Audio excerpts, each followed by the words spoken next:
కొంచెం తగ్గించు. ప్రైజ్లాడండి.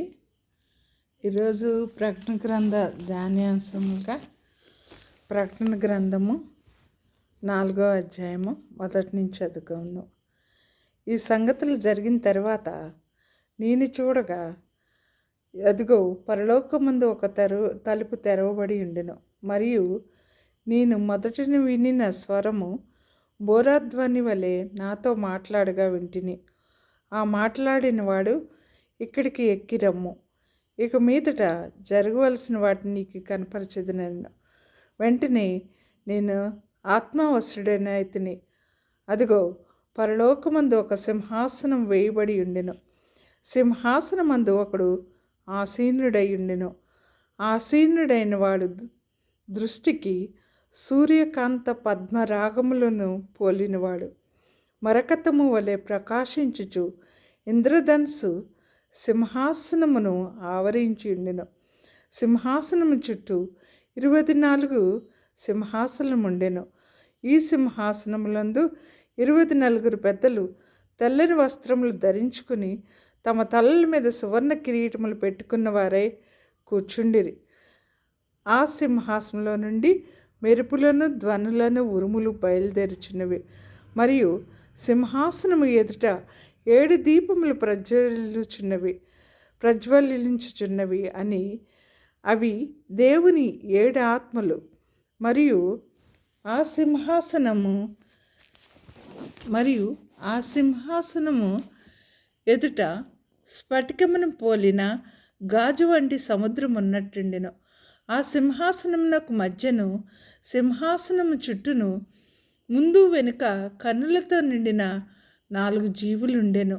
మొదటి జీవి సింహం వంటిది, రెండవ జీవి దూడ వంటిది, మూడవ జీవి మనిషిని ముఖం వంటి ముఖము గలది, నాలుగవ జీవి మనిషిని ముఖం వంటిది ముఖం గలది, నాలుగవ జీవి ఎగురుచున్న పక్షిరాజు వంటిది. ఈ 4 జీవుల్లో ప్రతి జీవికి 6 రెక్కలుండెను.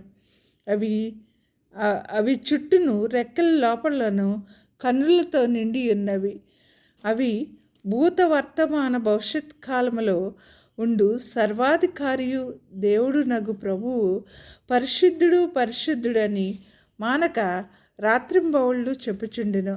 సింహాసనమందు ఆసీనుడయుండి యుగయుగములు జీవించుచున్నవానికి మహిమయు ఘనతయు కృతజ్ఞతాస్థుతులు కలుగునుగాక అని ఆ జీవులు కీర్తించుచుండగా ఆ 24 పెద్దలు సింహాసనమందు ఆసీనుడయుండు వాని ఎదుట సాగిలపడి యుగయుగములు జీవించుచున్నవానికి నమస్కారము చేయుచు, ప్రభువా మా దేవా, నీవు సమస్తమును సృష్టించితివి, నీ చిత్తమును బట్టి అవి ఉండెను, దానిని బట్టియే సృష్టింపబడెను గనుక నీవే మహిమ ఘనత ప్రభావములు పొందనర్హుడు అని చెప్పుచు తమ కిరీటములను ఆ సింహాసనము ఎదుట వేసిరి.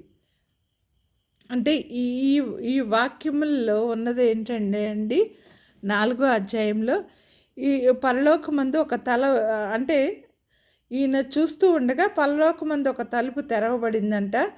నేను మొదటి వినిన స్వరం అంటే దేవదూత మాట్లాడిన స్వరం మళ్ళా నాతో మాట్లాడిందంటే ఏంటంటే, ఇక్కడికి ఎక్కిరమ్ము, ఇక ఎదుట జరగవలసినవి నీకు కనపరచదును. అంటే ఏం జరుగుద్దో రాకడ సమయంలో అవి చూపిస్తాను, నువ్వు ఎక్కిరమ్మని చెప్పినప్పుడు జరగవలసిన వాటిని నీకు కనపరచదని అనేను.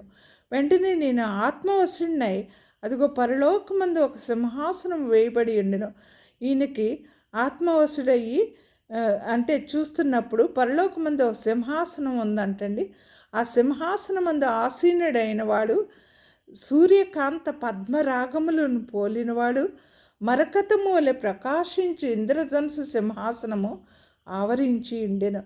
ఆయన సూర్యకాంత పద్మరాగాలు, సూర్యకాంతి ఎలా ఉంటుందండి, చాలా కాంతివంతంగా ప్రకాశవంతంగా పద్మరాగాలు పోలినవాడు ఆ సింహాసనమందు కూర్చుని ఉండగా మరకతము వలె ప్రకాశించి ఇంద్రధనుసు సింహాసనము ఆవరించి ఉండెను.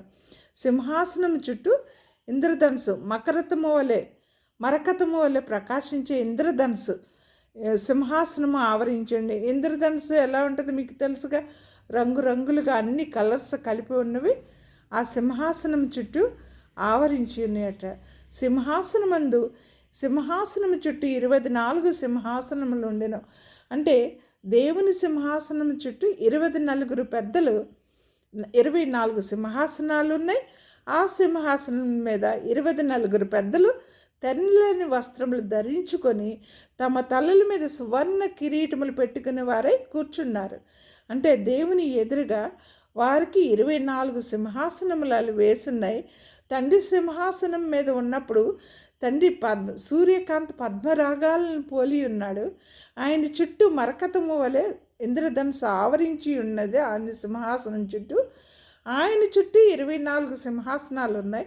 ఆ సింహాసనాల మీద 24 పెద్దలు సువర్ణ కిరీటములు పెట్టుకుని తెల్లని వస్త్రాలు ధరించుకుని తమ తలల మీద సువర్ణ కిరీటములు పెట్టుకున్న వారై కూర్చున్నారు.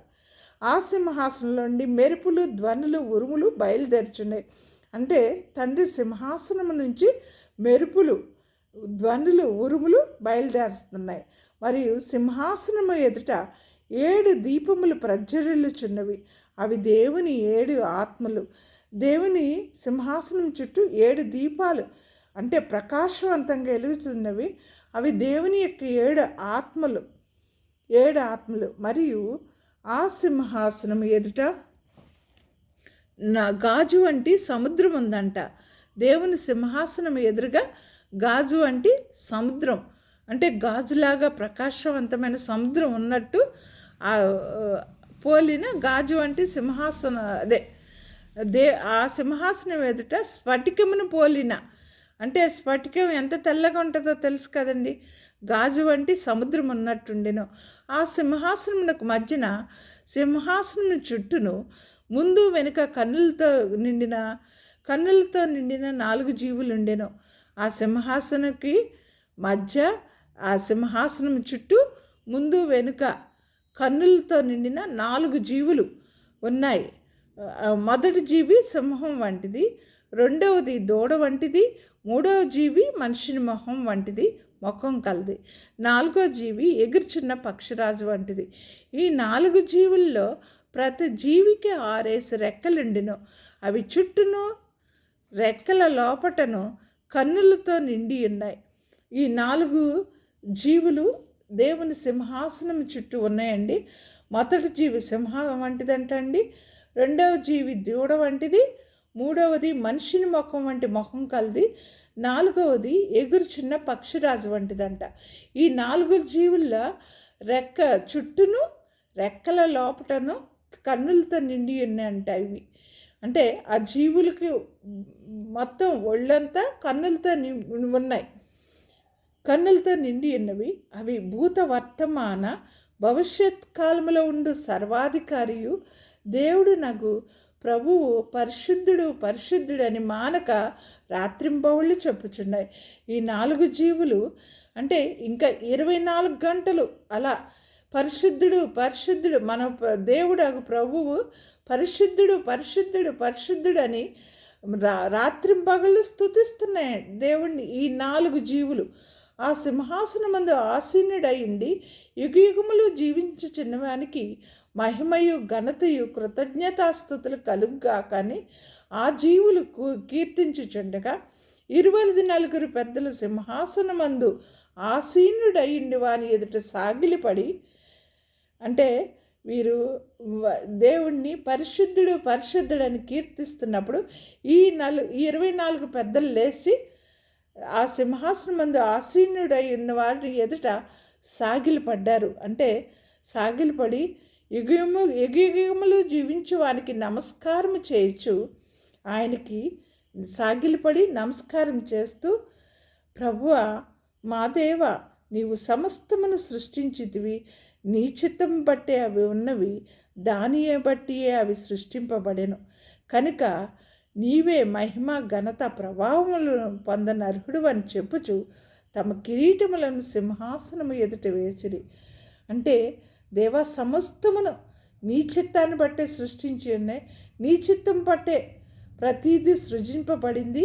నీకే మహిమ ఘనత అని ఆ 24 పెద్దలు ఆయనకి ఎదుట సాగిలపడి తమ కిరీటములు ఆయన సింహాసనము ఎదుట వేసిరి. అంటే కిరీటము ఎందుకు వేశారంటే కిరీటం తీసి ఆయనకి మొక్కడం అనేది ఆయనకి ఇచ్చే గౌరవం, ఆయనకి అత్యంత గౌరవం అనమాట. తమ కిరీటాలను తీసి ఆయన పాదాల మీద పెట్టారు, పాదాల చెంత పెట్టారు. అంటే ఇప్పుడు మనం ఒక పెద్ద అధికారిని కలవటానికి వెళ్ళినప్పుడు చాలా గొప్ప అధికారిని మన తల మీద ఉన్నది తీసి కింద పెడతాం. ఏంటంటే అది మనం ఆయనకి ఇచ్చే గౌరవం. అంటే చాలా అలాంటిది మనుషులకే ఇస్తున్నప్పుడు దేవాది దేవుడు, రాజాది రాజు, ప్రభువులకు ప్రభు అయిన దేవునికి ఆ సింహాసనానికి వారు సింహాసనం దగ్గర తమ కిరీటాలను పెట్టి ఆయనకి సాగిలపడి మొక్కారు. ఆయన రాజులకు రాజు, యుగ యుగాలు నివసించే దేవుడు ఆయన. ఈ 4 జీవులు కెరూబులు అంటారండి. దేవదూతుల కన్నా ఎక్కువ ఈ 4 జీవులు. ఈ కెరూబులు పరిశుద్ధుడు పరిశుద్ధుడు పరిశుద్ధుడు అని మానక రాత్రింబగలు స్తుతించుచుండగా ఈ 24 పెద్దలు లేచి ఆయనకు సాగిలపడి తమ కిరీటములు సింహాసనము ఎదుట వేసిరి. దేవునికే మహిమ ఘనత అని. అంటే మనం అంత గొప్ప దేవుడిని కలిగి ఉన్నామండి. యోహాను గారికి ఆ దేవదూత అవన్నీ చూపించారు. ఇక ముందు జరగబోయే ఏంటని చూపించి పైకి ఎక్కి రమ్మన్నప్పుడు ఆయన ఎక్కి వెళ్ళినప్పుడు పరలోకములో ఆయన చూసిన దృశ్యం, ఆయన ఎక్కి వెళ్ళగానే కనపడిన దృశ్యం ఇది చెప్తున్నారండి. అంటే సింహాసనం వేసి ఉంది. ఆ సింహాసనం మీద సూర్యకాంత పద్మరాగములు పోలిన దేవుడు ఆసీనుడై ఉన్నారు. ఆయన సింహాసనం చుట్టూ మరకతము వలె ఇంద్రధనుసు ఆవరించి ఉందండి. ఆవరించి ఉన్నప్పుడు ఆయన సింహాసనం ఎదురుగా 24 సింహాసనాలు ఉన్నాయి. ఆ 24 సింహాసనముల మీద 24 పెద్దలు స్వర్ణ కిరీటములు పెట్టుకుని కూర్చుని ఉన్నారండి. అయితే ఆయన సింహాసనం చుట్టూ 4 జీవులు కూడా చుట్టూ ఆవరించి ఉన్నాయి. సింహాసనం చుట్టూ మొదటిది అవి ఆవరించి ఉన్నప్పుడు వాటి మొత్తం బాడీ అంతా కన్నులతో నిండిన 4 జీవులు ఉన్నాయి. మొదటి జీవి సింహం వంటిది, రెండవ జీవి దూడ వంటిది, మూడవ జీవి మనిషిని మొహం వంటి మొహం కలది, 4వ జీవి ఎగురుచున్న పక్షిరాజు వంటిదండి. ఈ 4 జీవుల్లో ప్రతి జీవికి 6 రెక్కలు ఉన్నాయి. ఆ రెక్కల వెలుపటను, ఆ రెక్కల మీద అవి లోపలను, అవి చుట్టూను రెక్కల లోపటను కన్నులతో నిండి ఉన్నాయి ఆ జీవులు. అవి భూత వర్తమాన భవిష్యత్ కాలంలో ఉండే సర్వాధికారి దేవుడు. అంటే భూత వర్తమాన భవిష్యత్ అంటే నిన్న రేపు ఎప్పుడు ఇంకా ఆయన యుగములు ఉన్న దేవునికే మహిమ ఘనత. ఆయన పరిశుద్ధుడు పరిశుద్ధుడని స్తుతిస్తున్నారండి ఆ 4 జీవులు. స్తుతించినప్పుడు ఆ 24 పెద్దలు తమ కిరీటాలను ఆయన సింహాసనం దగ్గర వేసి ఆయనకి సాగిలపడి నీకే మహిమ ఘనత ప్రభు అని దేవుణ్ణి వారు కూడా స్తుతిస్తున్నారండి. ఈ వాక్యము దేవుడు దీవించునుగాక. ఈ యొక్క ప్రకటన గ్రంథంను సబ్స్క్రైబ్ చేసుకోండి మీరు నా ఛానల్ని. నేను ప్రకటన గ్రంథం మొత్తం నా దేవుని చిత్తం అయితే పూర్తి చేయాలని కోరుకుంటున్నాను. మీరు నా ఛానల్ సబ్స్క్రైబ్ చేసుకోమని అడుగుతున్నానండి. ఓకే, దేవుడు మిమ్మల్ని దీవించునుగాక. దేవునికే మహిమ ఘనతలు ఆరోపిస్తూ తండ్రి కుమార పరిశుద్ధాత్మ ఆత్మనామకే మహిమ కలుగునుగాక. ఆమేన్ ఆమేన్ ఆమేన్.